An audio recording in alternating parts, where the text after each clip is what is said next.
Hello, Mr. Subramanian. How are you? This is Dr. Hello, Samit. Yeah, feeling good, and thank you. See all of you here. Thank you so much for coming, sir. It was a pleasure to meet you that day. Thank you. I hope the standards thing I think is proceeding further. Yes. There's some movement on it. Yeah. Yes. This is a very interesting topic, the assisted living for seniors. I'm glad that you will be here to give your input, sir. Yeah, Vishal ji, Sonia ji, Ipsito, Chakravarti ji, and Mr. Subramanian, Sanjay. Yeah. Good to see all of you. No, it's wonderful to see you all, and I'm really glad for this opportunity. I think this is something which all of us are going to see in a larger scale with each passing year and each passing decade, I think. Yeah.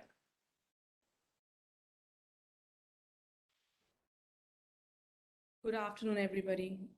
Good afternoon. This is Hello, Mr. Nanki. so good to have to meet all of you right here, and so good to be invited to talk about a very, very important subject, which I am also very passionate about. Yes, I recently saw that Genesis has now become Pro-Tribe. That is correct. We have rebranded ourselves because we wanted to sound more like an overarching senior care provider than only a rehabilitation service. Hence we have. Thank you.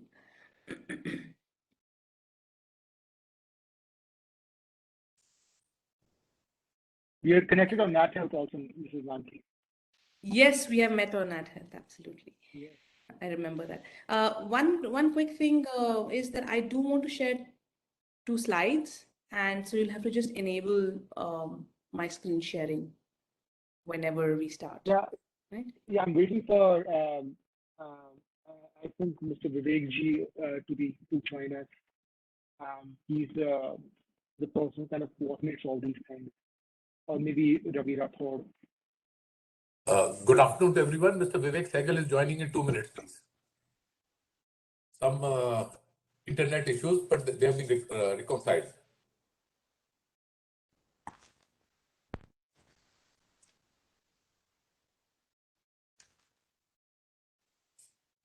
For all of us who've joined over here, I'll just take a moment in the meantime to just introduce our chief guest over here, Shri Subramanian ji, who is the Secretary of the Ministry of Social Justice and Empowerment of the Government of India. I had the pleasure of meeting him a little while back, and I was amazed by the tremendous work and the foresight that he has in this area, and how he and the government are thinking about senior care and elder care in the near future. How they're very aggressive, and they are doing some tremendous amount of work, and I'm sure he's going to talk about that shortly. Thank you, Dr. Samir Gupta. Very good evening to everyone, and thank you very much for joining us for a very, very important and I would say also interesting webinar series which we've been doing on healthy aging, wherein in this one we are actually focusing on need and requirement of assisted living for seniors.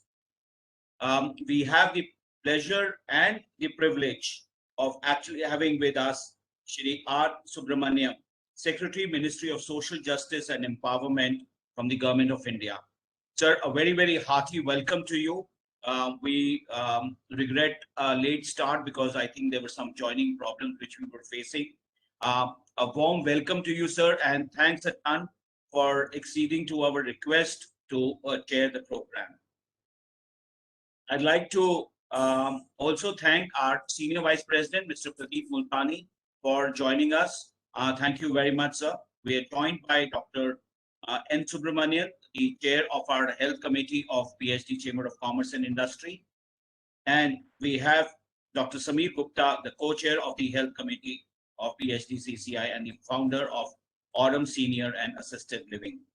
I'm sure it's going to be a great session. And to kickstart today's proceedings, I'd like to request Mr. Pradeep Multani, the Senior Vice President of the PhD Chamber of Commerce and Industry, to kindly give his presidential address. Over to you, please. Thank you, Mr. Vivek Sehgal. Good afternoon to everyone. Welcome to the webinar on healthy aging, need and requirement of assisted living for seniors. I would like to welcome our chief guest, Shri R. Subramaniam, Secretary, Ministry of Social Justice and Empowerment, Government of India.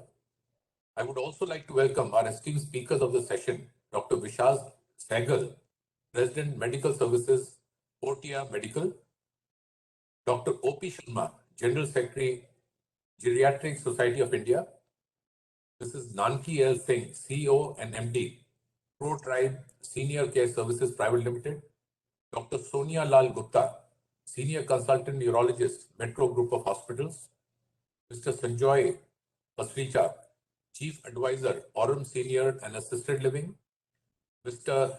Ipsito Chakravarti, Director of Technology Research Wing, Calcutta Metropolitan Institute of Gerontology.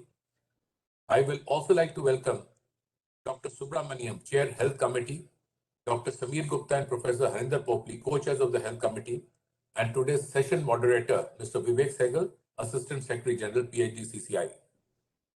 Ladies and gentlemen, PhD CCI has been working as a catalyst for the promotion of Indian industry, trade, and entrepreneurship for the past 116 years. It is a forward-looking, proactive, and dynamic pan-India apex organization. As a partner in progress with industry and government, PhD Chamber, with a special focus on MSMEs, works at the grassroots level with strong national and international linkages for propelling progress, harmony, and integrated development of the Indian economy. Aging can be seen as a journey where the elderly become lonely, ignored, and sick. Or it can be considered as a natural and obvious phase of life that's beautiful, a time where the emotional, mental, and physical needs of the elderly need to be adequately taken care of. It is not illness that defines who we are. Instead, seniors can find purpose and live with vitality, happiness, and high-quality care. However, family members who take the onus of being caregivers fully may run the risk of burnout or health issues for themselves. Often, the family is not fully equipped to take care of the elderly and may end up relying on trial and error techniques which may affect the health of our loved ones. After a life of working and caring for each other, the senior loved ones deserve the physical and mental well-being of a happy retirement. As elderly loved ones age, many of us try to take care of them as long as possible. Caring for them can be very rewarding yet exhausting. However, over time, it can become increasingly difficult and more than we are equipped to handle. Medication management, proper professional care, 3 healthy senior meals a day, socialization with like-minded aged people, assistance with daily activities like getting dressed, bathing, personal hygiene, or going to the bathroom, wellness and fitness programs, safety and peace of mind are some of the reasons where assisted living and assisted community has an important role to play. Moving to assisted living can feel intimidating, overwhelming, and just plain hard. It can mean going through decades of household items, saying goodbye to a family home, and the end of a chapter. It is also the beginning of an awesome new journey with new opportunities and new adventures waiting each day. There are more benefits to assisted living than simply getting a helping hand. It can actually make the quality of life significantly better for the person needing assistance and can make life easier for the main caregiver, which is usually a loved one. The 2019 Quality of Life in Assisted Living Survey found some encouraging news. When seniors moved into assisted living, 87% of residents and 78% of family members reported being satisfied or very satisfied with their overall experience in the community. Finding a community that gives an aging loved one the care they need and deserve and a chance to have a great quality of life is invaluable. Assisted living communities provide privacy and independence, but they also provide care and safety for your loving family members. I'm sure today's webinar will deliberate on the concept of healthy aging and importance of assisted living. And we will also get to know various initiatives taken by the Government of India in the senior care sector. On behalf of PLG Chamber, I once again welcome you all and seek your active participation in this discussion. Thank you, Jai Hind, and God bless us all. Thank you, sir, for your kind remarks, as well as setting out the agenda for today with the directions and the direction where we are actually moving towards. Thank you very much once again. Time for me to invite Dr. N. Subramanian, the chair of the Health Committee of PhD Chamber of Commerce and Industry, as also the medical advisor of Indraprastha Apollo Hospitals, for his industry remarks. Over to Dr. Subramanian. Namaste. Thank you, Mr. Sehgal, respected chief guest, and all the eminent panelists and other participants. I think it's one of the most meaningful topics that we will be discussing. As we move forward, we all know that while living longer and living healthier is a wonderful and a happy thought, it brings with it certain concerns, certain challenges.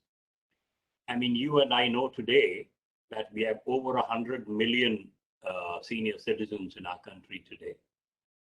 And it's a little more in terms of the number of women in the elderly age group compared to the number of men. And there is a concern. There's a concern that about 13% of our population by 2031 will be over the age of 60. Now, having said that, what do you think the challenges we are facing? When we sit and address the challenges, I, being a hospital-based medical practitioner, would obviously immediately look at many of the direct health-related challenges. These would primarily include mobility-related issues, be it due to arthritis, be it due to neurological conditions, be it due to pain. Secondly, limited by impairment in vision, could be something as simple as a cataract or something going on to the glaucoma or the retinal problems. Further compounded by poor hearing, which is not often adequately addressed. We also know that older men, and I dare say many elderly women, suffer from osteoporosis as well. When you combine all these four, and in addition, also add to it the problem associated with incontinence, it is not surprising that the incidence of people sustaining a fall, an unintended fall, is quite high. And that in itself brings many, many challenges. I mean, we all know that when you compare the age group where people with adequate vision and hearing are compared to those with impairment, the risk of a fall is 7 times as high in those with these impairments. Now, this is further complicated by 2 factors. We know that as a country, we are the diabetic capital of the world. We have increasing non-communicable diseases, be it hypertension, be it coronary artery disease, be it the stroke, be it chronic lung diseases, be it various kinds of cancers. So you have a set of medical problems compounded by another set of problems. Now let us look at the other side of it. Amongst the elderly, there is a sizable percentage who are still illiterate. Now, for them to understand a lot of things from available media interventions may be poor or limited. We also know that out of all the elderly living in this country, only 24% have some kind of a support in the form of a pension. So it makes them financially dependent as well. But the 2 parameters which seem to impact them much, much more than many of these, one is loneliness which has been seen over the last few decades in the several nursing home practices in the Western countries. And many of them over a period of time lose their purpose in life. And this, we are talking about a group of people who are still able to remember, who are still able to think. The incidence of undiagnosed dementia and Alzheimer's, I dare say, is increasing every day. And the numbers far exceed what you and I are capable of even imagining sitting here today. So I think we need to begin with our same approach of preventing many of these. So particularly, if you were to assess them early enough for their hearing and visual impairments, make sure that there is adequate physiotherapy and rehabilitation to prevent progression of degenerative diseases and neurological conditions. Make sure that the various preventable, or at least the complications relating to the various preventable NCDs, are addressed adequately. They will minimize a lot of this impact. We also probably are getting more and more conscious to the fact that access is important. So wider doors or grab handles or better flooring or alarms are all going to probably make life a little more safe. One other minor point, which possibly often gets neglected, but certainly needs to be addressed, I think, would be the appropriate immunization against conditions like pneumonias and influenza, etc., in these people. So, like I said, with my limited approach to the problem being predominantly healthcare based, I might not have addressed several of the other social and psychological parameters which need support, and perhaps even the financial and other aspects, which I think there are more eminently qualified people who would address. But I can just say that I welcome each one of you, and I can't tell you how glad I am to be a part of this event. Thank you very much.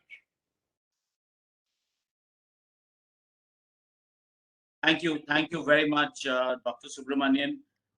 Indeed, very important highlights of aging related to the medical field, which you have highlighted. I think very, very important things like, chances of falling could be as high as 7 times vis-a-vis the normal people, as well as other issues related to aging, which actually are not really kind of known to a layman. One, two, of course, we need to do many, many things at the same time to make sure that all these concerns can be taken care of jointly by all the stakeholders.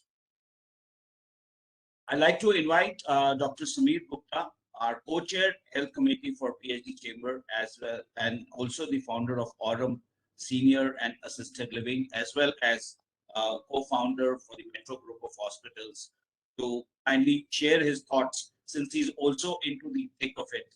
Over to you, Dr. Gupta. Thank you so much, Vivek ji. And I would just like to take this opportunity to invite everyone and thank everyone for joining.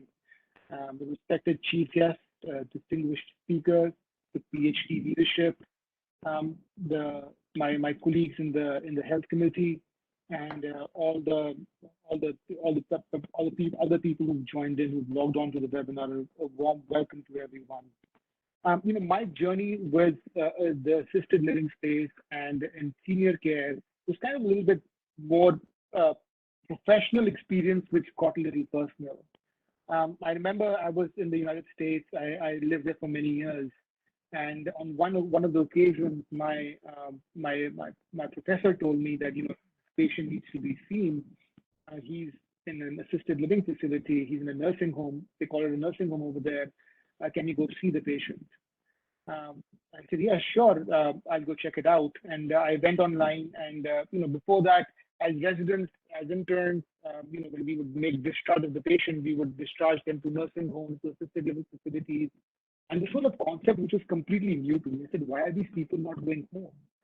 And my professor told me that these people cannot go home because there's nobody to take care of them, or they're facing multiple challenges and they can't go home. And it was completely oblivious to me, this entire concept. But slowly and steadily, I kind of warmed up to it. And then, on one occasion, my professor told me, please go see this patient. And, I sat in my car, I went to the facility, and what I thought was it's going to be like an old age home of sorts, where there'll be destitute people who'll be staying over there, and it's going to be downtrodden. But when I went over there, it was a very nice environment with all these people, similar age group, who were running around, not running around, but they were playing with each other.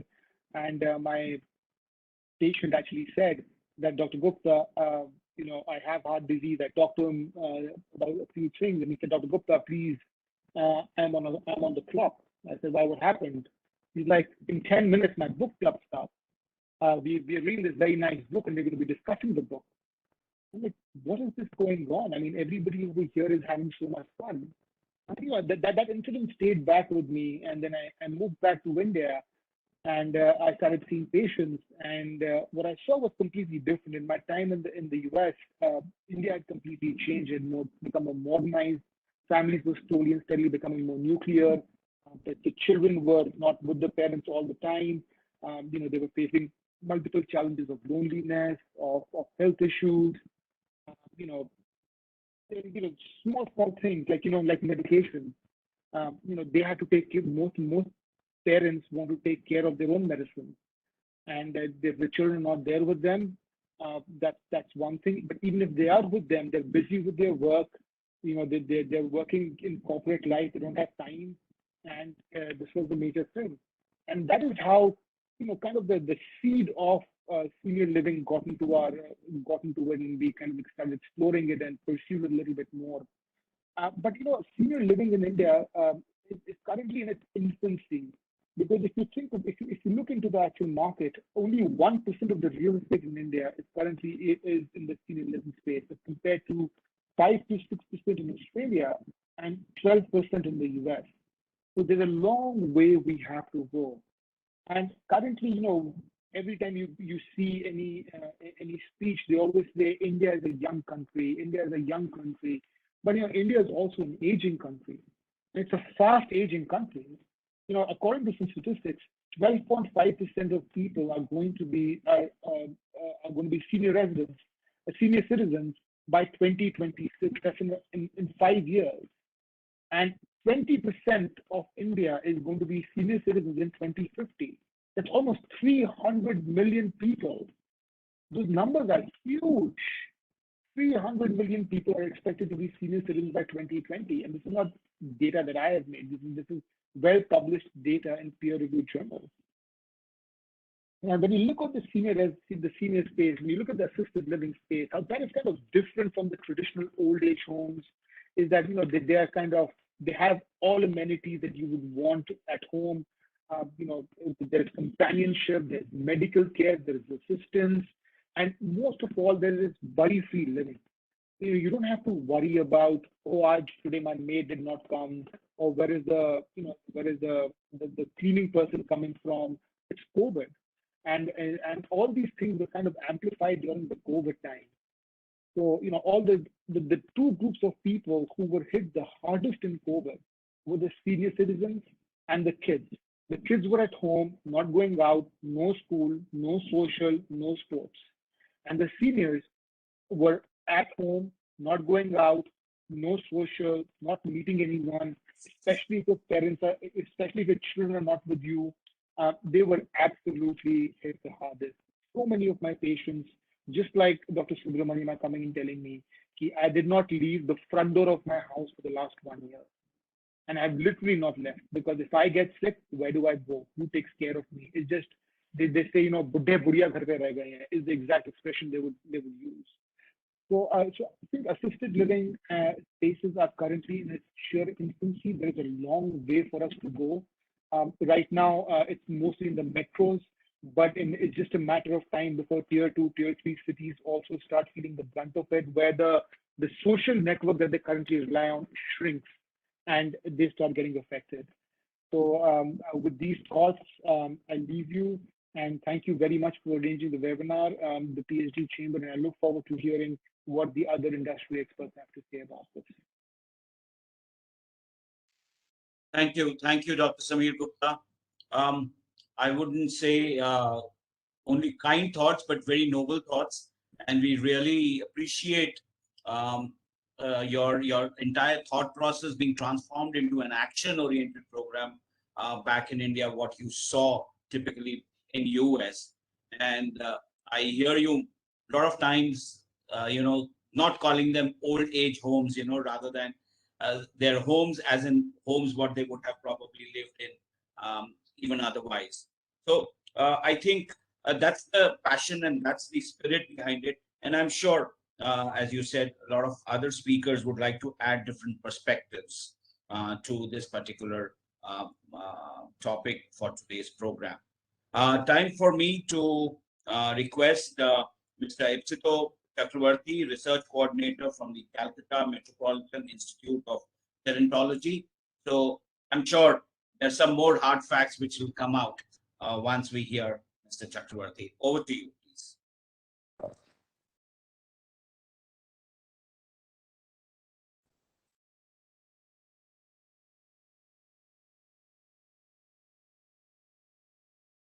Namaskar. I wish you all a very good afternoon, ladies and gentlemen. Should I be allowed to express my deepest gratitude for inviting me over to this grand platform and endowing me with this opportunity to share a recent research revelation of our gerontechnology research team back in Calcutta Metropolitan Institute of Gerontology, Kolkata. Thank you. I'll go straight to the presentation.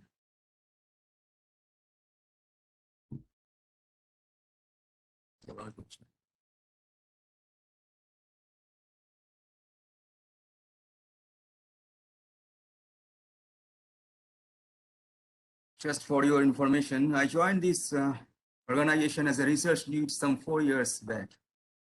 Next slide. I'd like to make it full screen. I will do so.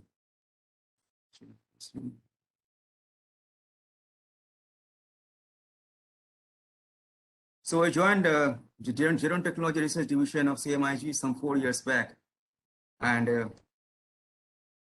gerontology is a science study for the aged. Well, gerontechnology.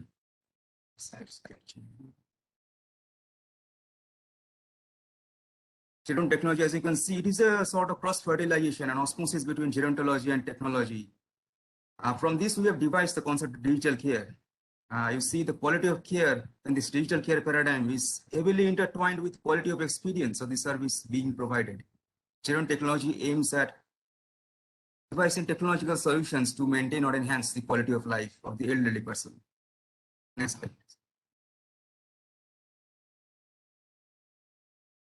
Well, ever since I joined this research team, I started my research into aging. There is one intriguing question which kept on perplexing me, like how to bring about a healthy and successful aging amidst the gloom and darkness of old age. Where is that light which lights up everything else, the illuminati which lights up everything else in the final years of a person's life? That light which was first envisioned by the legendary Dr. Carl Jung. Where to find it? Next slide, please.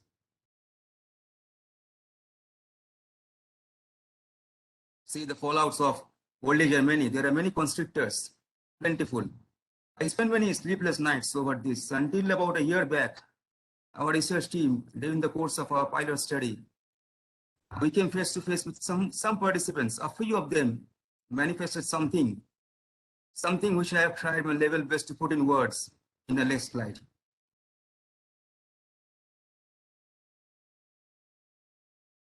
See, what we have been searching for outside was not to be found there. It was a futile effort. It is inside, deep down. I think in the deepest core of every mortal being, there is this signature of the immortal, which we researchers, followers of science, we prefer to call the source of the immanent self, the source knowing which one can transcend death as well as suffering. Next slide. Next slide. So we boastfully claim that our motherland, India, is the motherland of spirituality. Spirituality is embedded in the very element of our beings. It flows in the blood that courses through our veins. We claim that. So we have started intervening at the level of the intellect, the mind, because we are researchers. We don't know the spirit. It is beyond name and form. Next, please. Today, 21st century science no longer looks upon spirituality as being an esoteric and abstract domain. It is all in the same continuum. You see, basic science provides technocrats, engineers with ideas, and they devise technological solutions for the overall spiritual and psychic well-being of the elderly individual, which in itself is a harbinger of healthy aging, successful aging. Next, please. Yeah. See, this is a journey from no suffering to no suffering, from unhealthy to healthy aging. This journey entails a journey from vibration to stillness. So that is what we are targeting. And we know how to invoke the stillness of mind. Next, please. It can only be invoked in a deep meditative state. We here in CMIG, our researchers in the Genetic Technological Unit, utilize the concept of quantum meditation, which is the next slide, please. So this quantum meditation, it is a sort of guided or assistive meditation technique. It uses, next please, it uses the law of vibration and the law of attraction, as well as the general theory of resonance, how it acts. Next, please. See, stream of stimuli, auditory as well as optic, visual, being fed into the subject's brain from outside. These stimuli will hypothesize that they will synchronize and resonate with the innate neural activation vibrational patterns of the subject's brain himself. And this resonance will create a heightened state of awareness, of consciousness. This being reinforced day after day for a particular period of time is sure to bring about some sort of spiritual awakening. And this itself heralds a healthy aging paradigm, a successful and graceful aging that we have mentioned before. Next, please. As our chief functionary, Dr. Indrani Chakraborty says that our abode may be small, but our ambition is gargantuan. We want to devise this quantum meditation facilitator application softwares in such a way so that they can be affordable, easy to use, so that they can be availed by all the senior citizen homes, daycare centers for the older adults all throughout the country. We are not religious people, we are researchers, we are pursuers of science. So we consider our lab to be the temple. We consider our workplace to be the Mecca of all religions. Our research deliverables to be that holy doctrine. So amidst all these hurdles and opportunities, all the triumphs and failures, we keep marching ahead, and we will keep looking forward in the mind's eyes with high hopes and aspirations. Thank you. Thank you so much, Mr. Chakraborty. And I think two things which really struck me in your presentation was the abuse of elders, which is definitely something which you have highlighted is very, very important, as well as the spirituality aspect. I think somewhere these two things are connected, and we hope and trust that it's minimal in probably a country like ours where spirituality, I would say, beliefs are far higher than maybe other Western countries. But I think these two definitely need a lot of attention. Time for me to go to Dr. Opie Sharma, the General Secretary of Geriatric Society of India. Dr. Sharma, I think we have a lot to hear and learn from you on this particular aspect.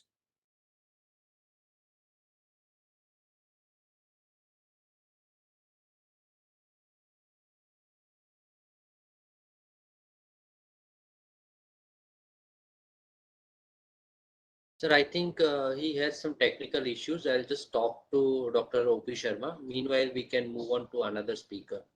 Yes, please. Because I think I did see him on the screen. Yes, sir. He has joined. I think he might have left because of some technical issue. I'll just talk to him, sir.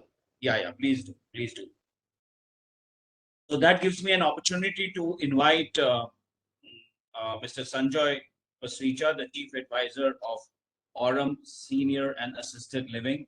I think you're joining us all the way from overseas. I don't know, it's waking hours or sleeping hours from where you are joining us from. But thank you so much, and over to you, please. Good morning, everybody. Good morning, Dr. Subramaniam. Good morning, members on the panel, and good morning, all the listeners who've joined in.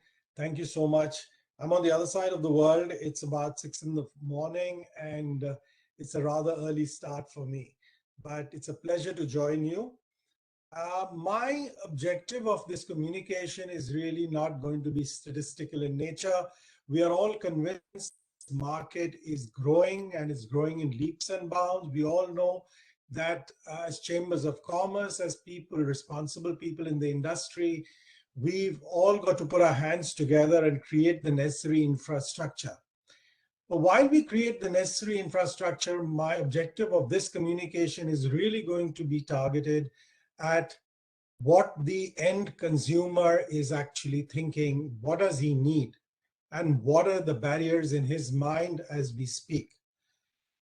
Well, if we begin, and right from the beginning, when we see change is a constant in life, that we've normally heard this. But what we also need to realize is that with change come the changing needs. At different stages in life, needs change. We recognize also that the tenure of life is uncertain. As we proceed through our journey of life, we acknowledge and recognize and cater to the changing needs right from the time a person is born. When a baby is born, he grows up to be an infant, he grows up to be a junior, he grows up to be a teenager. As a young adult, his needs are constantly changing. But somehow in our minds, as adults who are growing up, we believe that once we become adults, our needs will remain the same. But come the age of 60, there is a dramatic shift in the needs of our seniors. We do think that, once a person has reached the age of 60, 65, his needs are now going to be completely different. So the chapter moves from chapter 10 to chapter 11, and we identify a person as a senior citizen, and he has a consistent need till the time his life comes to an end. But little do we realize that from 60 to 90, his needs are changing more rapidly. Perhaps every 3 years, the needs of the people are changing. The people who are senior citizens themselves are finding it difficult to acknowledge that what my needs were when I was 65 is different from what my needs are at the age of 80. And so if we ourselves fail to recognize these changing needs, it becomes even more difficult for our families to recognize these needs for us. We go from a slowing process to a losing confidence process, from losing confidence to losing physical ability status, and then to a dependency status, and finally to a surrender status. How many of us recognize that aging seniors need to be handled differently through these ages and through these years? And recognizing is one thing. We might all sit back and say, yeah, I recognize them, but accepting them is as important. Are we really accepting this in our minds? And if we are accepting it, what are we doing to manage these changes? That's where we come in. And that's where it is our job, and we consider it our role to make people aware. There are, in assisted living, you can be providing preventive assisted living. You can be providing supportive assistance living. You can be providing curative assistance living. All come under the purview of assisted living. So they can actually move for seniors from a state of independent living to a part assisted living and to complete assistance. Now, when we look back, we see that our belief, especially in this country that we live in, India, we grow up thinking that parents and elders need to be revered. And we believe that keeping them in our own houses is the best way to revere them, to respect them. We as senior citizens also start believing that, oh, this is the house that I built. So, hamari arthi yahin se hi uthni chahiye. Little do we realize that in the state of emotion, all of us are doing grave injustice to people who have provided for themselves, their families, and their people around them throughout their lives. In a real life scenario, what happens to these people who are between 60 and 90? There are many cases. They might be living alone because their children are living far, far away. They might be living in a different city in India or living in different countries around the world. Or they might be living with a family which has insufficient space in the house for them to get an independent space which gives them the ability to meet their needs in a proper manner. And there are other families who may have the space, but everybody in that family is so busy trying to achieve his own personal, professional goals and financial goals that they rarely have time to even sit down and listen to their parents or talk to their parents or their seniors. And there might be yet another case where everybody has all this, but the people who are there, the immediate family, is not equipped enough to be able to handle the complicated statuses that might be coming. It's almost like when when a person becomes a young parent and he carries a baby in his hands, he doesn't really know how to handle that baby. So also when you have an 85-year-old person who's developed problems, the people around you really do not know how to handle him. Yet we expect that, oh, these people should be handling it themselves. The young seniors go from seniors to senior seniors to very senior seniors. And then the circle turns around and they become baby seniors again. And their needs also change. So it's very important to be able to identify what stage in his life the senior citizen is in, what is the assistance he requires, if he requires assistance. And we need to handle barriers of all kinds. The barriers can be social barriers, can be personal barriers in the minds of the person who himself has to go in. And we need to handle financial challenges which might arise. But at the end of the day, there is today an emerging professional stream which is emerging to be able to handle and make life easier and make life better and improve the quality of life of seniors. There are various needs at all these segmented stages for seniors that need to be handled in a different way. The first is his need for higher security. If he's staying alone, that becomes more important. If he's not staying alone, it still does arise. These can come from external threats and internal threats. There are safety needs that need to be handled, like increasing possibility of falls or for medical reasons. There is a progressively increasing medical emergency need that needs to be handled. The need of age-appropriate companionship is required. Nobody in a person's house likes to talk for prolonged periods sitting with a 75 or an 80-year-old person because they get bored. Need to communicate with new friends. It's very important need of companionship, developing new friends. Need to overcome loneliness, which brings out the importance of community living. And I hope that there are, as we speak, there are about 40 participants who are listening to us, who understand that these have to be handled at various levels, and they have to have open minds to looking at this. Basically, there is also needs for handling of daily chores.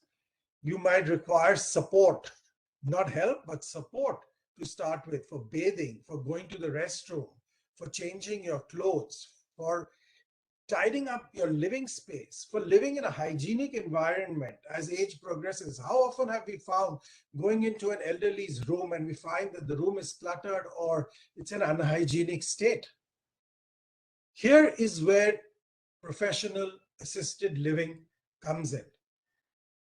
Guiding a person through the ages, through the years, from independent living into a stage where he requires complete assistance 24 hours. Recognizing the changing needs and creating a living environment that caters to these needs is the role of assisted living. It helps in slowing down the process of aging for seniors, making each day memorable. It allows the person, a senior, to continue living a very respectable life. Assisted living really looks at residence design. We call them residences and not homes. Right from the residence design, diet, meals, properly curated meals by geriatric dietitians, a daily medical support and physio support is required, which may not be possible living alone. Daily chores and movement support, daily activities and entertainment support. Understanding how assisted living is different from old age living is very, very important. In assisted living, we enhance the quality of life. In old age rooms, it is more supportive in nature. There is a holistic approach that needs to be looked at. The holistic approach really involves the physical, the mental, the spiritual, and the emotional. And that's the reason why professional management is required for assisted living. It requires change to be handled slowly, progressively. And it's an opportunity which comes to us as people who are amongst the first in this whole game to put forth our professionalism and request people to give us an opportunity to show what difference in a lifestyle proper assisted living residence can make. Thank you so much for giving me this opportunity.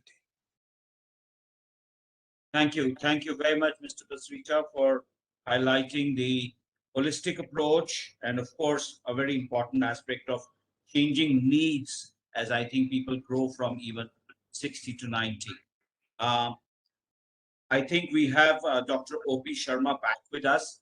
And before that, I must also announce and share with you that we'd like to thank Aurum Senior Living Residences for sponsoring this webinar. I'd like to thank all our gold partners as well as diamond partners for helping us and supporting all these activities, including our media partners. I'd like to share with the speakers who have yet to speak that I understand that the secretary may have to leave by 4:10, I'm told, PM. So I'd like to take probably only 2 speakers to before I request Dr. Subramanian, and we can have that the rest of the conversation post that. Do I understand that correctly, sir? Yes, actually, there is something else coming up at 4:15, so I'll be happy if. Sure, sir. Sure, sir. We really appreciate your time and effort to join us today. I'd like to invite Dr. Opie Sharma, the General Secretary, Geriatric Society of India, to kindly share his thoughts with us today. Over to you, Dr. Sharma. Well, at the outset, I would like to thank PSD for this wonderful initiative that they are taking. I had several occasions to organize geriatrics conferences at PSD. They are a wonderful place. I'm going to take just 3 minutes because I'm a grassroots worker. I started in geriatrics way back in 1982. And I felt that many things are different in India when we talk of geriatrics in comparison to our European and American elderly people. In this country, we have two types of sectors, the organized sector and the unorganized sector. And in the unorganized sector, there is no system of reimbursement. Hence, the financial issues are equally important while looking after them, whether in the OPD practice or at home care or in the institutions.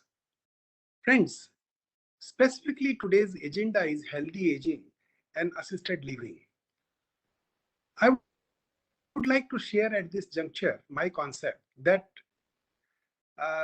there is the age after the age of retirement or superannuation normally, and by the time one develops the real old age. And what is real old age? It is not that 60 plus, it is when one develops 5 disabilities like incontinence, incoordination, insomnia, insecurity, instability. When these 5 things develop without any disease, then it is only old age. And after that, life is limited to between 1.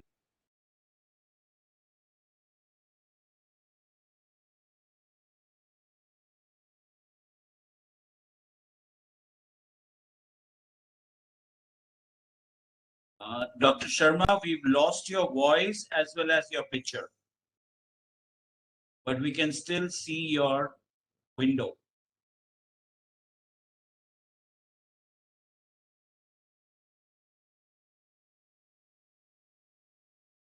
Okay, so I guess we can have him back with us a little later. So can I request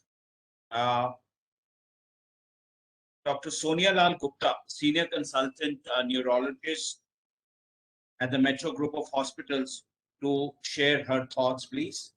Dr. Sonia Lal Gupta.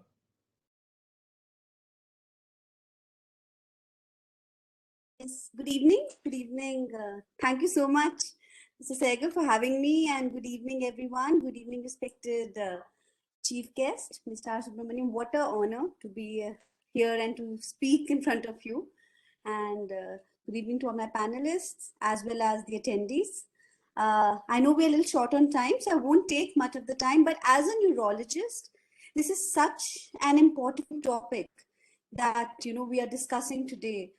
Assisted living, I see questions about this all the time. I think the awareness definitely is coming up, but there's still a lot of work that we have to do in terms of building awareness. So I think such platforms are very important, and I hope we continue doing this so we can slowly and steadily come together as a team and do something where people can understand not only that, okay, yes, we need assisted living, but why do we need it, and also recognizing the condition. I think as a neurologist, what I see is that it is important for people to first recognize where is assisted living needed, when it is needed. People commonly we see, people with dementia or memory issues requiring assisted living. People with, late Parkinson's, they are requiring assisted living because they're having limited movement. People with other chronic medical conditions. Now, what is important is to understand not only the medical aspect where we are seeing that, okay, yes, the impact is there, but also to understand the underlying psychological impact that it has on the patients, on a person's psyche. Just people who have dementia, when they first start having memory issues, they know that they are starting to maybe lose their memory. So it's not something that just comes out of the blue and they don't recognize it. It's something that they do recognize, and then slowly and steadily that fades away. So it's a very big burden on the person as well as on the caregiver to see the family member worsen by the day. It's a chronic progressive disorder. We know that it takes time, but it is important to know that how, if it's not recognized, the loneliness aspect of it. As some of our panelists said that sometimes people do not want to talk to our seniors for such a prolonged time. The loneliness aspect, the depression that comes along with it is something that should be recognized, and how it worsens the conditions further. The burden on the caregiver is something a lot of times people get guilty that, because of our cultural aspect, that we have to be there for our seniors, but they may not have the capability or the time to do it because of multitude of other factors. So why is assisted living important? It is important to firstly from a medical aspect. It gives a holistic approach, and I think that is the key thing. When we treat dementia, it's not medication. Medication in reality has a very small impact and a very slow impact actually on the brain. It is the other aspects that really help. For example, socialization, interaction with people, that plays an impact on the brain. We know for a fact good nutrition, very, very underappreciated, but it's a fact that good nutrition, and there are studies done even on the impact of diets like ketogenic diet, that can actually help improve cognition. So aspect, regular physical therapy, regular psychological therapy, yoga, all meditation, all these have impacts, and if they're started early on, so these programs can be used not only for later stages, but it can also be used as now as a window to create such programs so that it can be started early on, so people can get into getting treatment early on and start feeling better. It's the holistic approach. I think that's the magic word, the multidisciplinary approach from a treatment perspective that we all have to start recognizing.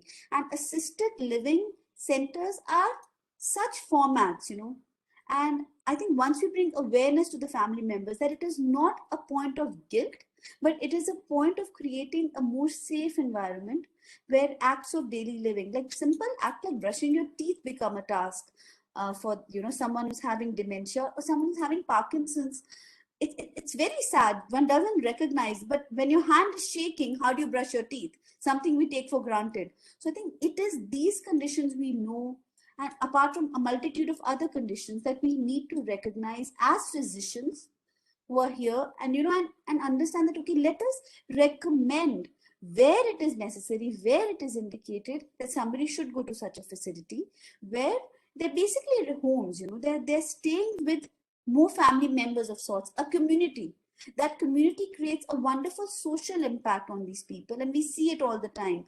They become happier, they make more friends, they're able to relate more, and definitely we see an impact on cognition. There are enough studies done abroad, done in the US and Europe, Australia, all over, where we see the impact of, getting, starting the multitude of different therapies in time. So I think from medical perspective, purely from a neurological perspective, I think my message here is it is important to first recognize when your family member starts having such issues, so you can actually start the right treatment at the right time and not ignore it as a part of aging.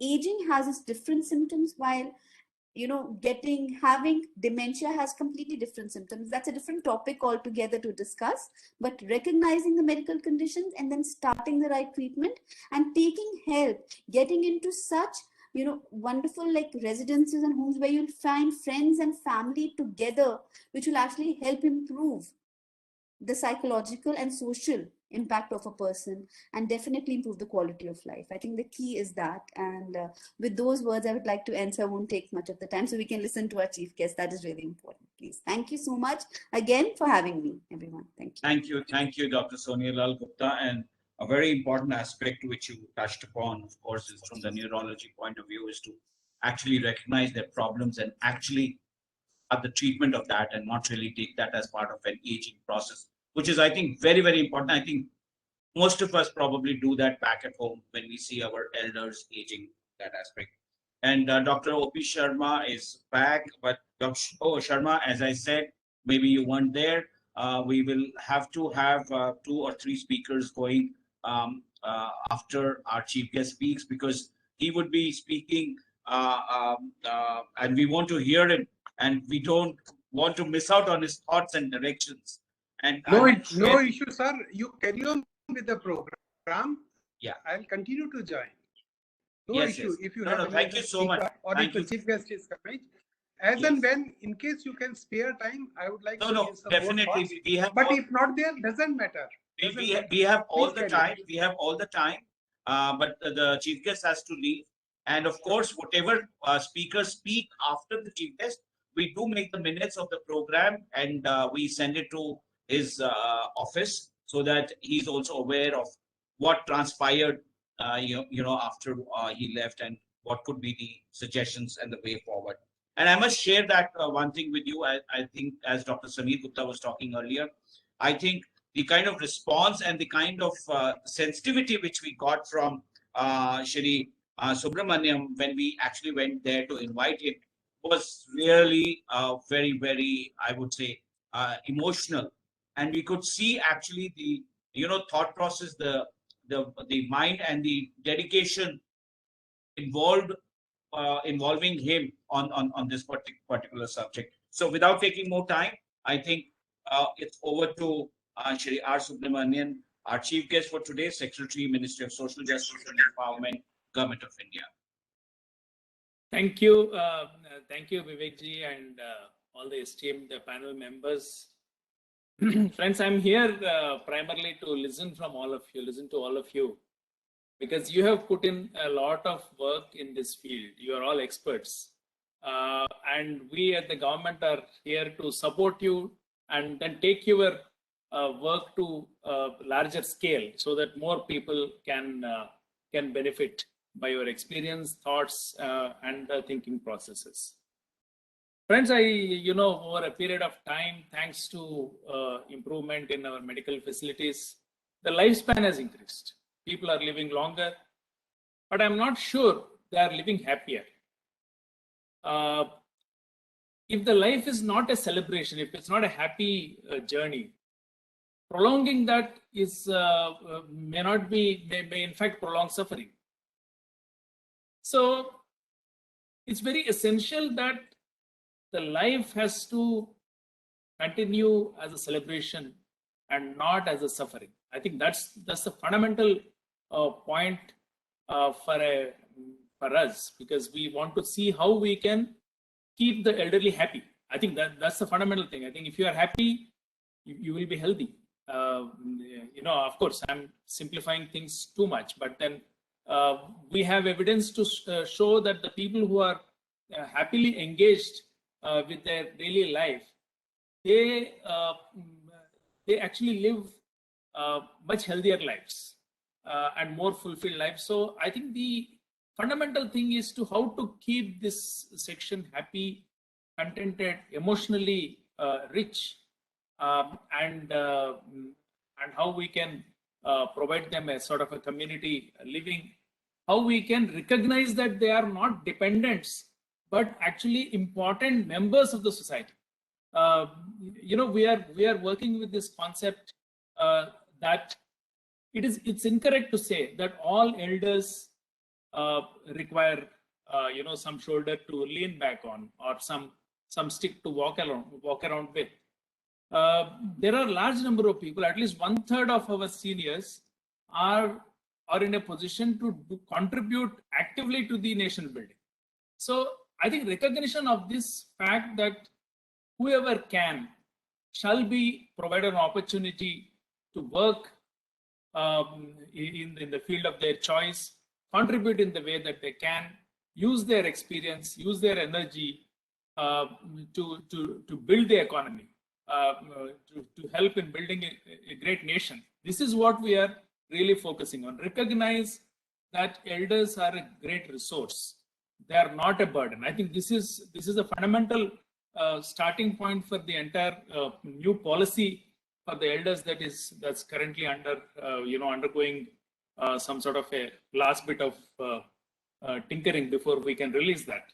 So 4 or 5 things I just wanted to state. You know this a lot better than I do, but I just wanted to see what we want to put it in the policy so that we try to see where we can improve this further. First of all, of course, the economic independence is something which we want to build as much as we can. We know that at least 1/3 of the senior citizens are reasonably okay in terms of having some sort of pensionary benefits, especially the people who are coming out of organized sector.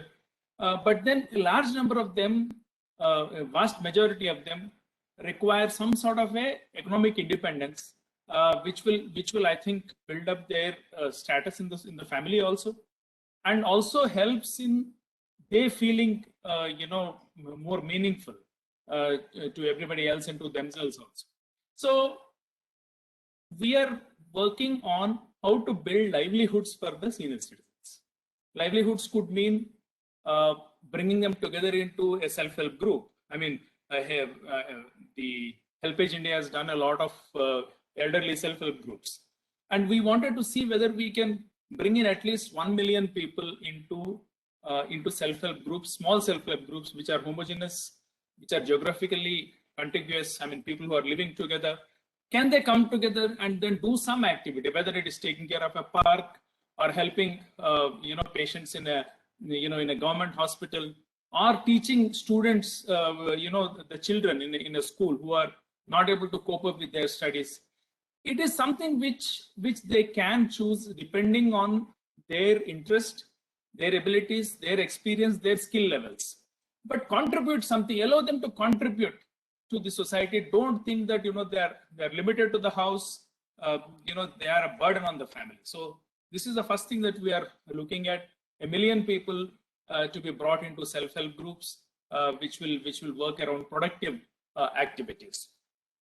The second thing we are looking at is it possible for us to encourage the industry? That is all of you. I think a large number of you represent industries, and very highly successful industries which have built up this Indian economy. So we wanted to see whether we can encourage them to identify positions where the elderly can contribute to building up that enterprise.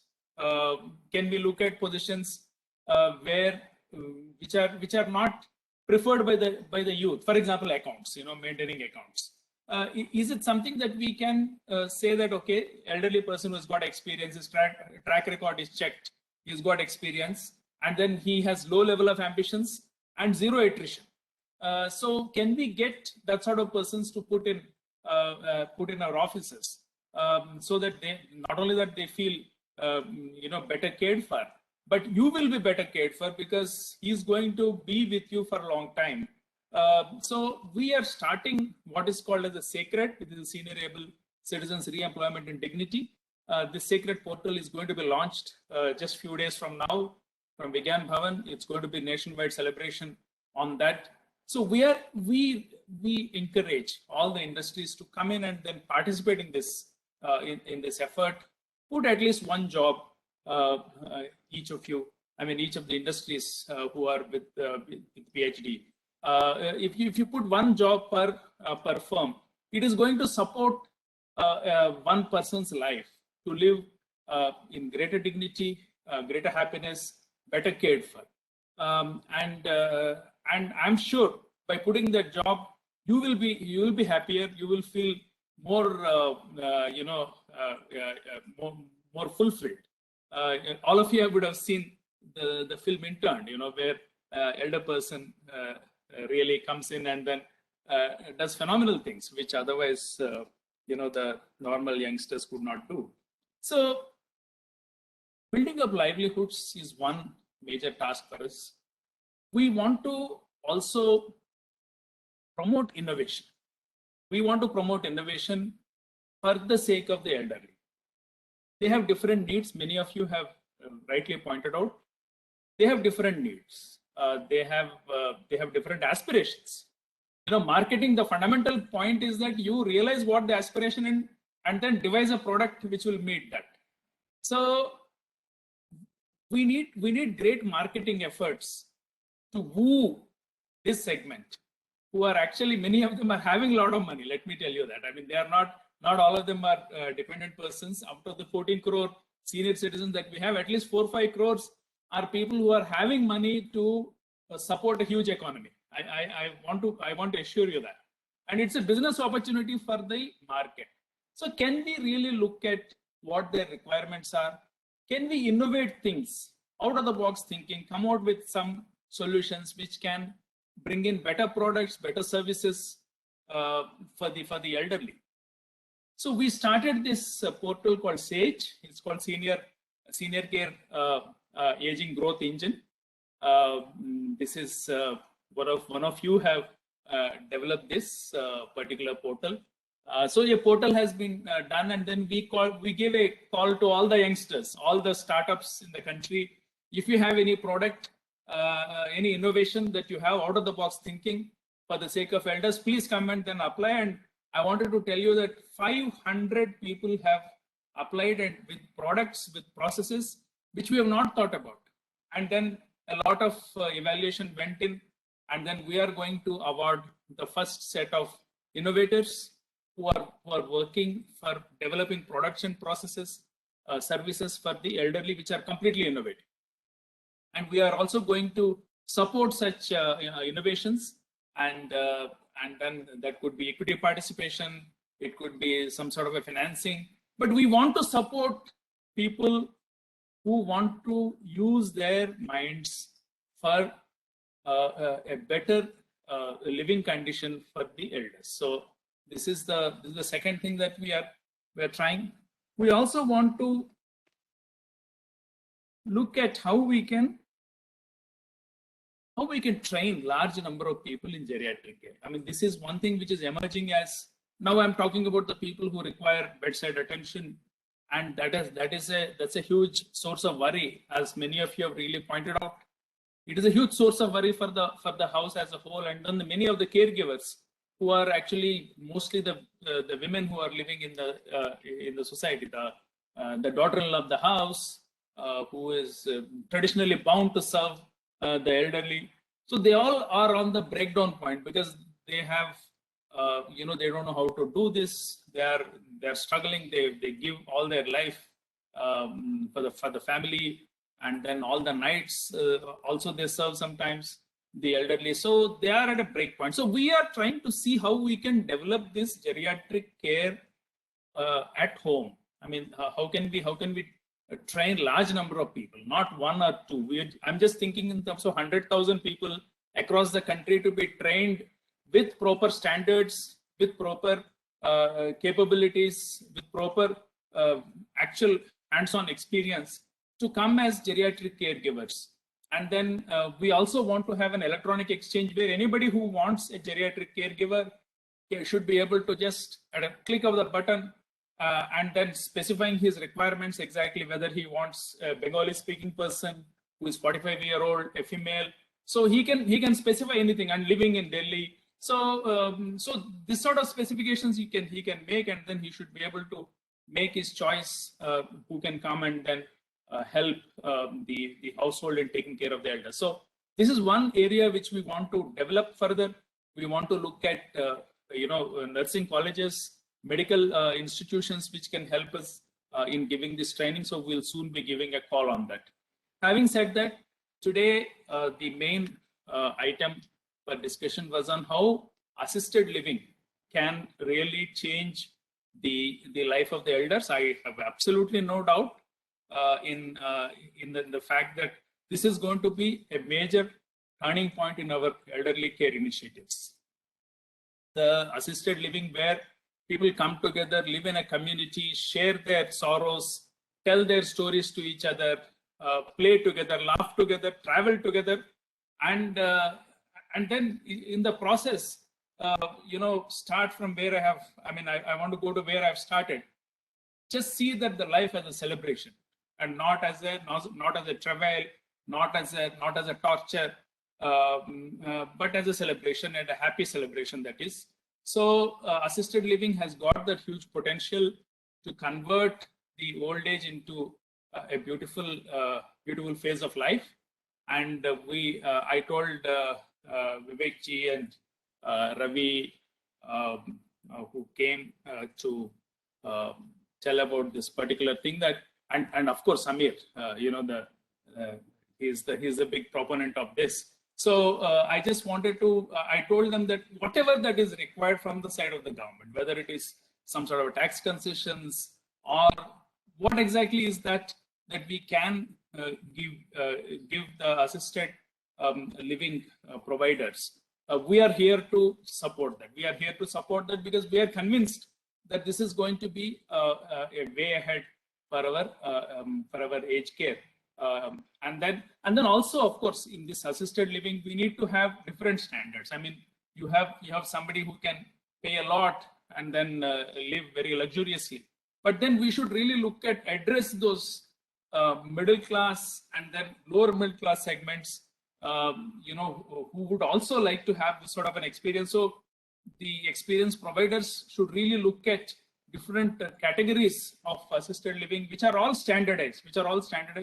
So we're going to constitute committees which can bring out the standards, and then the standards once it's set up, and then the act is also coming. As you know, the Maintenance of the Senior Citizens Act is being amended. So giving of standards is going to be one very important part of this entire effort.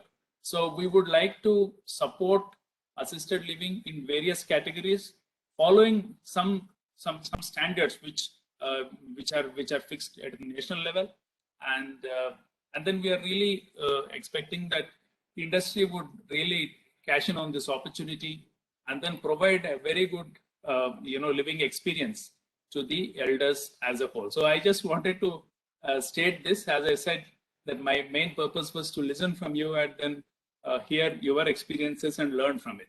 And that's more than adequately served. And I'm sure if I miss out something, Mr. Sehgal will send me a small summary of what are all the sessions which have come. Thanks a lot for giving me this opportunity and to share my ideas with all of you. Thank you very much. Thank you so much, Dr. Subramanian, not only for your time, passion, effort, and whatever you're doing for healthy aging, but also sharing your thoughts with us. And I think it's the happiness index, I think, which you're looking at when it comes to senior citizens, and then your very categorical statement that we need to look at them as resources and not burden, and the kind of efforts which you're making out there, to get them livelihoods, as well as through self-help groups, and also promote innovation. Training, one very important aspect which you touched upon, and I'm sure the industry would come forward for something like this. And also developing the standards for assisted living, different levels of assisted living standards. And we would be very, very happy to get views and thoughts from not only today's speakers, but also the attendees, as well as a larger group, to actually come forward and give you thoughts on all these very, very important things which you touched upon. I want to heartily thank you, for the encouragement which you have given by telling us that any support which is required by the industry in this area, the ministry is willing to look at and consider. And I'm sure a lot of thoughts are yet to come from Dr. Vishal Sehgal or Ms. Nankiel Singh, and of course, Dr. Opie Sharma, whom we could not hear completely. So, sir, though we will have a formal vote of thanks a little later, but I want to really thank you on behalf of the chamber, and of course, I just want to say one thing, Mr. Vivek. This gentleman, the secretary, Mr. Subramaniam, has really spoken from the heart, and he's one person who is really going to do something. We will be sending you to the PST certain suggestions which you may forward to them. Thank you so much. Definitely, Dr. Sharma, and we will be most happy to have your views and consolidate all the views, and of course, the discussions which we have post the secretary leaves the webinar. But I want to thank on behalf of our chair, Dr. Subramanian, our co-chair, Dr. Samir Gupta, and of course, our co-chairperson who's just joined us, Dr. Harinder Popli, for giving us your time and, as I said, sharing your passion and thoughts on this important subject. And Vivekji, before Dr. Subramaniam leaves, I just wanted to add that the portal he spoke about, the SAGE, is so much very important. Like in 2015, the WHO, came together and find out that there has to be an age-friendly word. So probably, taking on this idea of age-friendly word, there is a need and innovation, as he suggested, there is need for a virtual information platform, which talks about all the innovative products where all the stakeholders, not only from India, but across the world, because, everybody is facing the same challenge, comes out and where you have a newsletters and news alerts, probably, which talks about the healthy aging. So thank you so much again, for having this kind of suggestions. Thank you very much. My pleasure and my gain. Thank you very much. Thank you. And with the secretaries and the chair's permission, we continue our webinar. And I'd like to invite Ms. Nanki L. Singh, CEO and MD of ProTribe Senior Care Services Private Limited, to share her thoughts and even concerns. As the secretary, I think you can all take the advantage of, what the secretary said, that he's willing to look at all inputs or support which is required by the industry on this front to take it forward. So over to you, Ms. Nanki Singh. Thank you. I won't take much time. I think a lot has been covered, but I do just want to say that we are looking at really 5 areas of support from the government. And if you can go to the second slide, I don't think I sent you the right slides. Just close out the slides. That's fine. I sent you the wrong slides, but I just want to tell you that we're looking at 5 areas of support from the government where we are working closely through the Nat Health platform with them, of course. One is the regulatory and policy reform. The other is financing of care, capacity building, tax subsidies, public-private partnership, and active and healthy aging. These are the 6 main areas that we have reached out to the government for. There's a lot of details that we have in there. I think Dr. Subramaniam has covered a lot of it. But I think the key here will be financing from both sides, definitely consumer financing, and the ability for the care providers who really are not always very well funded to be able to provide care while still struggling with cash flows. On that account, I really think that the government should go ahead and provide some incentives to a sunrise sector like this. That's one aspect on what the government can do for sure. And other than that, of course, benchmarking and standards and quality assurance, this is for the government side. On the consumer side, and as an industry, I think what we should do is try and educate the regular population out there that assisted living, where the word per se means just help, there are various forms of that, and that can range from as simple as independent living, where you provide a little bit of assistance, to basic assistance, to long-term care, and to maybe that it can move on to skilled nursing or memory care and specialized services like daycare. There are various forms which, one size doesn't fit all. And especially when I have a population as diverse as us, where there's young and old, old, and then the oldest, the requirements keep moving. I think the what I have seen in the industry, and I think I can speak a little bit openly since it's just us, is that because of the inability for us to be able to educate what is available, we end up mixing everything into assisted living, which means that which I have noticed that Samir, I know you're running one over there, and I haven't really visited it, so I can't say much. But what I've seen of places that are being run is whether it's a memory care patient or it's a long-term care patient, is all in one, which makes life for those senior citizens not very happy and healthy. I mean, if you're sitting at the same table and eating, you want to be able to sit with somebody with the same mental abilities, right? I think that can come once we are able to increase the awareness on the type of services that are there, increase the ability for financial ability, get together as an industry to explain to the government that these are the various types of care forms, format and care settings that are possible, and how they should be looked at and how they should be promoted. That's all that I would like to say. Thank you, Mr. Vivek Saigal.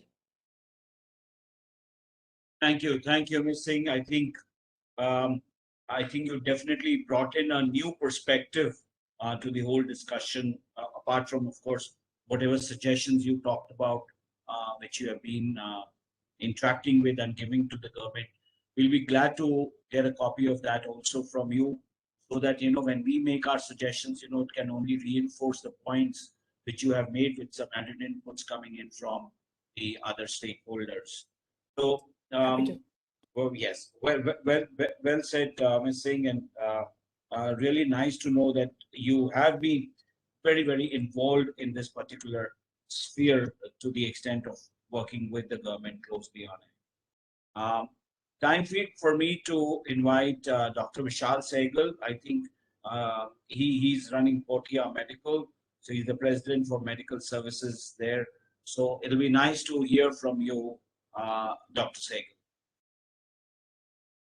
Good afternoon, good evening, everyone, and thank you for giving me an opportunity to be part of this panel. I think a lot has been said by all the experts today, so I would not want to be repetitive. But let me start that, all of us know that our geriatric or senior population has been increasing. We are at 130, 140 million today, and we expect to reach about 200 million when the next census takes place. We also know that, the elderly population needs immense, health needs, or they have immense health challenges. And also in the wake of pandemic like COVID-19, we saw that. There's an interesting little study that Jawaharlal Nehru University did, to map the relationship between chronic diseases and disabilities for senior citizens in India. And if I remember correctly, about 18% of elderly men in that age group and 26% women are coping with, some form of disability on their own. So the need of assistance to, seniors has got compounded by children of theirs, living abroad or in different cities, so to look at. And we have a large number of elderly that we've been looking after with similar needs. So my, question to this panel and to the experts is, are we ready to, have senior care homes to cover the entire population, or, at least in the metros, or the educated, senior people to go to these senior care homes? Unlike the West, the acceptance, whether it's cultural or otherwise, is still evolving. Though we've seen some early successes in some of the, senior care homes, especially in the field of dementia and Alzheimer's. But, do we really need senior care, or can we manage senior care at home too, albeit with assistance and monitoring, or we need to move them, to a senior care home? So I'll touch upon, a few of our learnings that we've seen managing them over the past few years. So if we break it down them into two categories, I know, a lot of you have already touched upon it. So one is those needing some sort of supportive care for their chronic disease support to preventive care. And the other, we've recently seen over the past, I think, couple of years, a lot of demand to concierge services, to companion care, engagement activities, which, the elderly are looking for. They want someone to take them for, shopping, or maybe for a walk to the park. And not all of them are, open to relocating to senior care homes. And of course, there's the need for coverage of medical emergencies, which would entail, recognition of an emergency and transferring them to the hospital in time. So what I feel is, there's a more need of a structured, multidisciplinary, a more holistic and integrated program. Can we have a, subscription model? We've been piloting that. Can we have a subscription model which can cover, whether it's the nutritional support, the preventive aspect, the chronic disease management support, some mental health or some counseling services, to the non-medical services like, companion care or concierge services, and of course some engagement activities. And especially with COVID coming in, the acceptance of technology has really, gone to the next level. So could we integrate? So technology can play a great role by integrating the care continuum for the citizens, for the senior citizens, basically, not only on the medical side but the non-medical aspect also. So we could look at regular remote monitoring of patient vitals, long-term follow-up. We could look at ensuring adherence to the treatment process, or to the medication advice that they've been given to, and all. Technology can go a long way to help us do this. So I would, end my little talk by saying that adequate support services that will help attain equality for the older persons, not just medical but social too, would go a long way. And public-private partnership representing older persons can ensure quality for them. And of course, the involvement of insurance providers will be a welcome step. Thank you.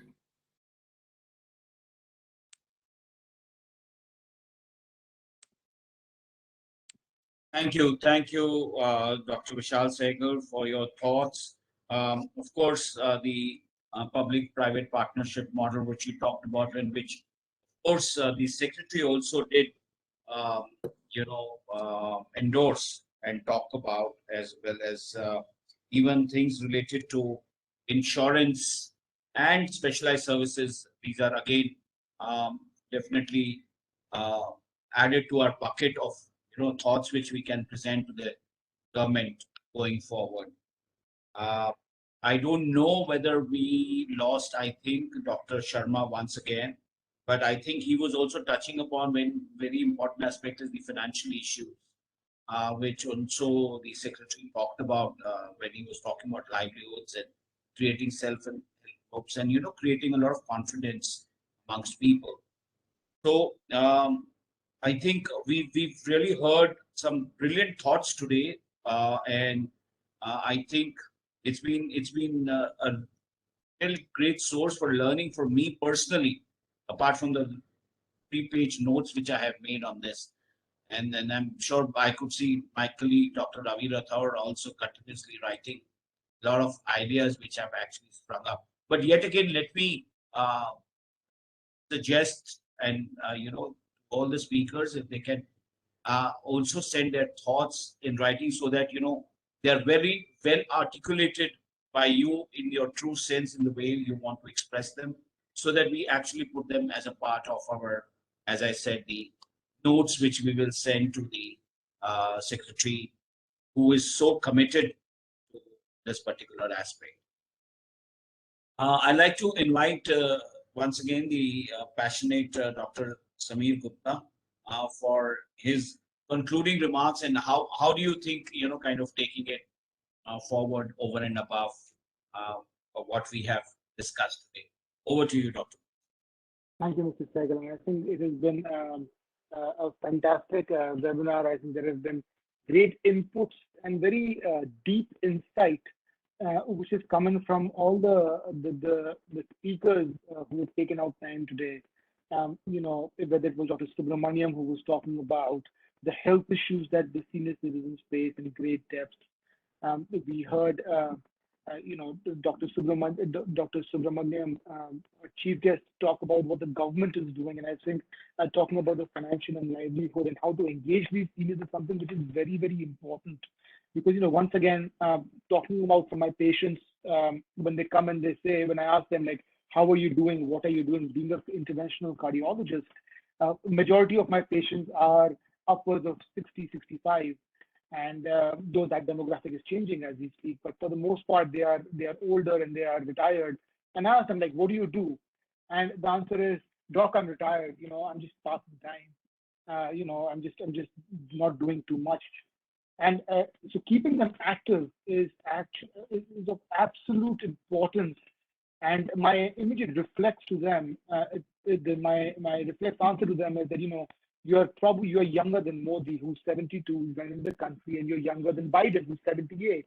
So after age is also just a number. It's about how you perceive it. And I think that's also something which needs to be told to the senior citizens and to the elders of today. I think Mrs. Nanki gave some very deep insight into what we need from the government, the regulatory framework, the financing of care. Dr. Sonia gave very good importance about how diseases need to be recognized, about dementia, they need recognition. And Mr. Kusricha, of course, talked very nicely about, about how the assisted living space, how we should approach it, and how it is important. I think Dr. Sharma spoke very nicely about the finance issues, and our colleagues from Calcutta gave some about the technology component of some of the things, and they even gave some good insight about yoga. So I think it was a very good webinar. I think it's important that we as a community are now coming together and recognizing this problem, that recognizes this challenge that we are facing, both as a society level, and many of us are even facing it as a personal level. that, whether it's at home, you might be facing this with your parents, with your grandparents, or at a society level, we are seeing this also. So I'm glad that all of us are coming together, recognizing this, trying to find solutions to improve the quality of care and the quality of life. So, like life has become a celebration. And, I'll give a small example. In our facility, there was somebody who came and stayed for about 2 to 3 weeks while her daughter was traveling. And she had such a good time that when it was time for her to go, her parting remarks to the staff was that, when my daughter is going to go to the US next month to meet her son, and this time is going to be a longer trip, I really hope she goes for even longer so I can come and stay and have fun. Because at home, it's just boring. And I think that really goes to show how the quality of life of the senior citizens, of our parents, can be improved, and how they can lead a more meaningful life. And I think lots of more education, webinars, these thought leadership sessions that we are doing, and then going back to the government and telling that, this is what we want to do, and this is where we see the gap. And if leadership continues to be as proactive as Dr. Subramaniam, there's going to be a very, it's going to be good for, I can see a lot of sun is on the horizon. So I think with those parting remarks, I would like to thank everyone who's joined us. Mr. Tosisha, it's early in the morning for you. I would like to thank all our chief guests, our speakers, Dr. Copley, Dr. Subramaniam, Vivekji, thank you. Raviji, thank you for joining. And to all our guests who also logged in. So thank you very much, and I think this is excellent. Thanks, Samir. This is very good. Thank you, everybody. Thank you, Dr. Samir, for those wonderful concluding remarks, summing up the entire program very crisply. I think one of the most important things which you did talk about is the fact that we are all coming together. And I think that's where we actually need to make the next move. And that's where we need to really move forward together with our thought processes, as well as whatever experiences which we carry with our suggestions to the government on it. Including, I think, tax benefits, something which Ms. Naki Singh also talked about. And Dr. Samir, I heard you talking about that also when we met Shri Subramanian. So, as I said, wonderful evening, but we can't let our esteemed panelists and, of course, our chief guest in absentia go by without a formal vote of thanks. And who else but I can request our co-chair for the Health Committee, Dr. Harvinder Copley, to propose a formal vote of thanks. Over to you, Dr. Copley.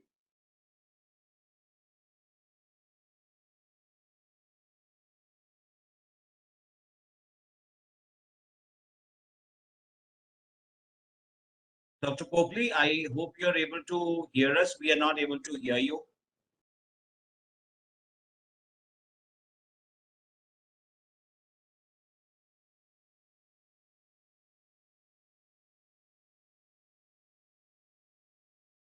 Dr. Copley, can you hear us? Thank you.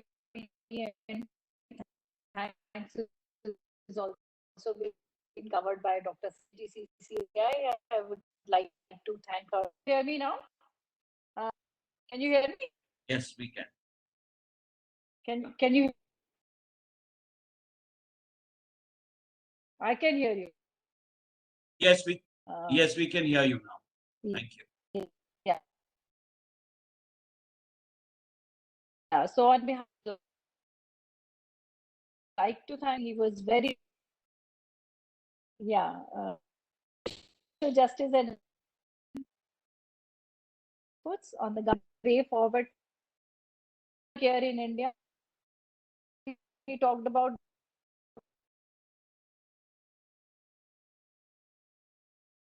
innovative thinking. When these health issues are unpredictable, so one trend is certain, that the world population is rapidly aging. So, and despite the fact that we are living longer, there is no indication that those additional years are spent in an excellent health. So, I'm very thankful to the esteemed speakers of the session, Dr. Vishal Sehgal, President Medical Services, Potia Medical, Dr. Opie Sharma, General Secretary, Geriatric Society of India, Ms. Nanki, CEO and MD of ProTribe Senior Care Services, Dr. Sonia Lal, Senior Consultant Neurologist, Mr. Sanjoy Pasrija, from Chief Advisor from Aurum Senior, and Mr. Itsito Chakrabarti from a research wing of Calcutta Metropolitan Institute of Gastroenterology, for sharing the knowledge and the way of a healthy living. Healthy living. So every person and every country in this world should have the opportunity to live in long, healthy life. So I will not talk in detail about it, but there are many initiatives which the many social or NGO organizations have been taking, and this is very closer to my heart as well. And we, even in the Rotary, we have taken up the point that the mental wellness and dementia screening.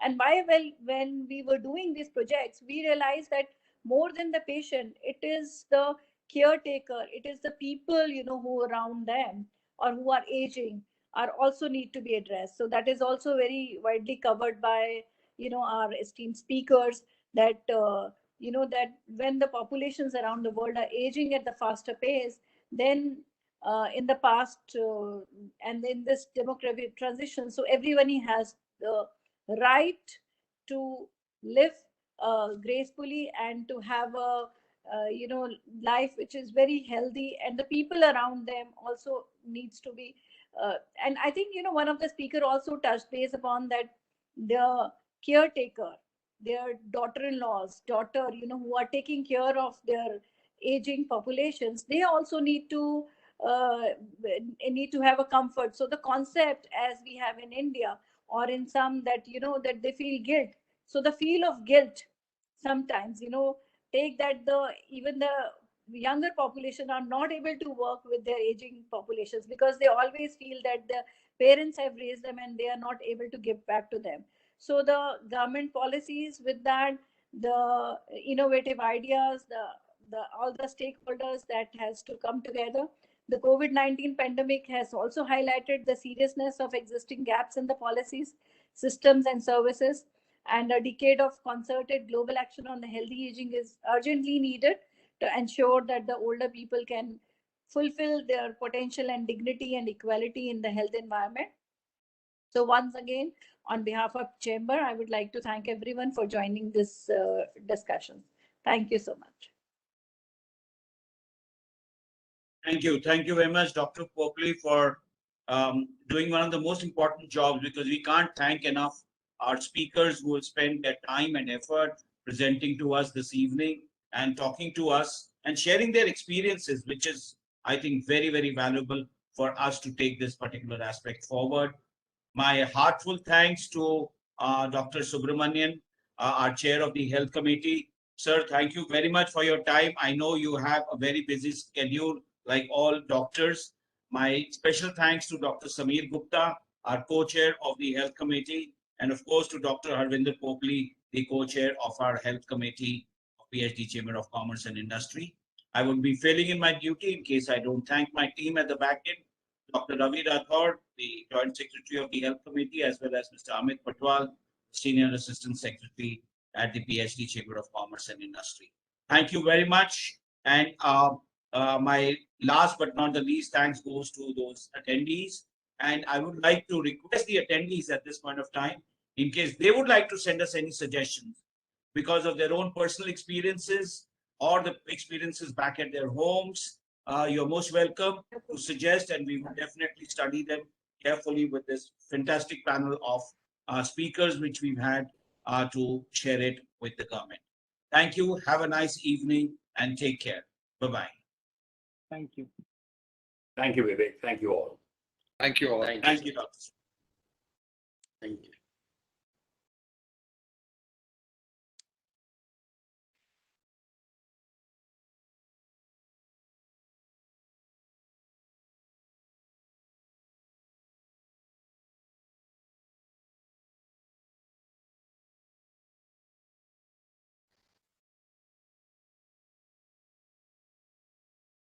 Ravi, I don't want to lose the recording, so Yes, sir, I will get the... Yes, sir. Yes, sir. Hello वो मेरा webinar